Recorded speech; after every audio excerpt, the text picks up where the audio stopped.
নীরা পড়ে শহরের কলেজে। সেদিন সন্ধ্যে থেকে নীরা ছিল তার বন্ধুর বাড়ি। গল্প, খাওয়া, এত ভালো সময় কাটল যে খেয়ালই করেনি রাত হয়ে গেছে। নীরার বন্ধু বারবার বলল, থেকে যা, এত রাতে যাবি না। কিন্তু নীরা বলল, ঘরটা ফাঁকা পড়ে আছে, মা বাবা গ্রামে গেছে, একা থাকলে থাকবো, তবু ফিরতেই হবে।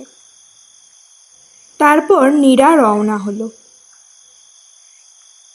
রাস্তাটা চেনা, প্রতিদিন এই পথেই যায় সে, কিন্তু সেদিন কেমন যেন বদলে গিয়েছিল সব। পিছনে কেউ নেই, তবু মনে হচ্ছিল কেউ যেন পিছু নিচ্ছে।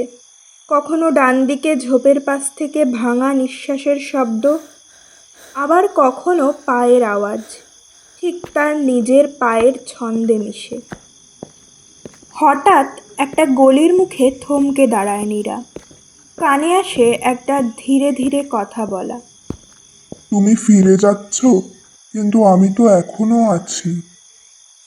নীরা চারপাশে তাকায়, কেউ নেই, শুধু একটা ছায়া যা সে আগে দেখেনি। নীরা বাড়িতে ঢুকলো। নিজের ঘরে ঢুকতেই সে অনুভব করলো তার সঙ্গে সেই ছায়াটাও তার ঘরের মধ্যে ঢুকে এসেছে। নীরা বুঝতে পারল ওটা ঠিক তার মতো নয়, ওটা একটু বেশি ফ্যাকাশে, আর ওটার চোখ আছে কি না, না শুধুই শূন্যতা, সে ঠিক বুঝতে পারল না।